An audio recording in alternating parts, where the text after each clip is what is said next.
मी आमंत्रित करतोय माजी आमदार माननीय विजयबाबू शिवतारे यांना ते येऊन या ठिकाणी नानांना शुभेच्छा देखील व्यक्त करतील आणि आपलं मनोगत व्यक्त. संपूर्ण पुरंदर तालुक्यातील एक अजात शत्रू व्यक्तिमत्व,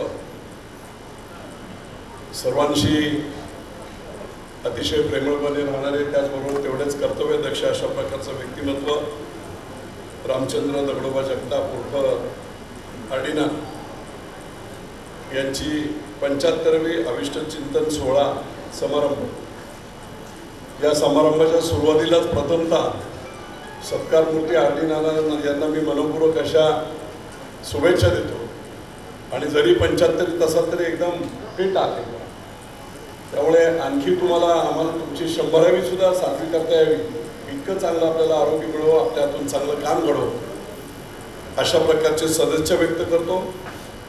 आर्डिनांना मगाशीच मी सांगितलं, अतिशय कर्तव्यदक्ष अशा प्रकारचं एक व्यक्तिमत्व. माझा काही जास्त परिचय नव्हता, परंतु 2 गोष्टी मला त्यांची कर्तव्य कठोरता लक्षात आली. नंबर 1, जेव्हा गुंजवणीचं उपोषण सुरू झालं त्यावेळेस बरेच वर्षाचं काम आपलं जो 16-17 वर्ष 93 पासून अडकलेलं होतं. आणि ते उपोषण जेव्हा सुरू झालं सरकारचं लक्ष वेधण्यासाठी, त्यावेळेस हिरिरीने सासवडमधून अतिशय सिनियर व्यक्तिमत्व म्हणून पुढे भाग घेतला होता, तर त्या आर्डिनांनी घेतला होता. मग ते पुढे पुण्यापर्यंत दिंडी झाली, सगळी झाली, त्या प्रत्येक गोष्टी. हा एक प्रसंग. आणि दुसरा एक महत्त्वाचा प्रसंग म्हणजे सरकारी नियमाप्रमाणे सासवड नगरपालिकेच्या सर्व दुकानांचं पुन्हा लिलाव व्हावा अशा प्रकारची ती भूमिका होती. आणि 138 लोक जवळजवळ 35-40 वर्ष त्या जागेमध्ये वास्तव्यास आहेत. आणि अचानकपणे अशा प्रकारचा जर काही नवीन टेंडर वगैरे जो प्रकार झाला तर त्याच्यातून त्यांना सगळ्यांना त्रास होणार होता.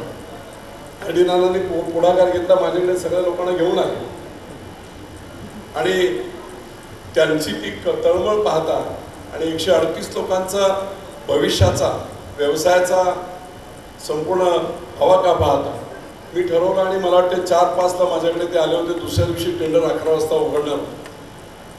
मी रात्रीच्या रात्री मुंबईला गेलो, 2:30 वाजता मुख्यमंत्र्यांना भेटलो आणि ती टेंडर प्रक्रियाच रद्द झाली. आणि त्याच्यामुळे या सर्व 138 लोकांच्या जीवनासाठी एक महत्त्वाचं ते गोष्ट घडली, ती आर्डिनांमुळे.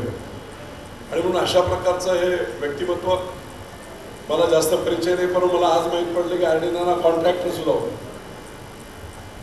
कॉन्ट्रॅक्टर म्हटलं की मी सुद्धा मोठा कॉन्ट्रॅक्टर होतो 81-82 पासून ते 94 पर्यंत. 86 साली माझा टर्नओव्हर त्या काळामध्ये 92 कोटी होता. 1986. त्यामुळे मला ते माहीत नव्हतं. निश्चितपणे आपलं कौतुक जे ऐकलं की आपण केलेली कामं आजही देवळाचं छत गळत नाही, किंवा पुढच्या इमारतींना विजयरावांनी एक जोक केला होता, किंवा इमारत बांधतानाच त्याला पुढचं रिपेअरची कॉस्ट सुद्धा टेंडरमध्ये तरतूद करा. म्हणजे अपेक्षित आहे की महिन्यात 1-2 वर्षात त्याला रिपेअर येणार. त्यामुळे निश्चितपणे अशा प्रकारचं चांगलं क्वालिटीचं काम, क्वालिटीचं आयुष्य, चांगली तिन्ही समाजाला उपयोगी पडणारी मुलं, एक डॉक्टर आहेत चांगल्या प्रकारचं. आत्ताच त्यांच्या मशीन्सचं काही डोळ्यांच्या विशेष काही हप्त्यांच्या ज्या मशीन्स आहेत त्याचं उद्घाटन झालं. सासवडच्या जनतेला आणि पुरंदर तालुक्यातील सर्वांनाच त्याचा चांगल्या प्रकारचा उपयोग होईल. आर्डिनांना सर्वांच्या शुभेच्छा आपल्या समोर आहेत. मी आपली माफी मागतो, कारण माझ्या छोट्या भावाचा जो हरला पोलीस ऑफिसर होता, त्याच्या मुलीची एंगेजमेंट नाशिकमध्ये 2 वाजता आहे. मला 3 वाजता फ्लाय करायचं आणि म्हणून आपली सर्वांची माफी मागतो. आणि पुन्हा एकदा नानांना मनपूर्वक अशा शुभेच्छा देतो. आपण मला जाण्यासाठी रजा द्याल अशा प्रकारची अपेक्षा व्यक्त करतो आणि धन्यवाद.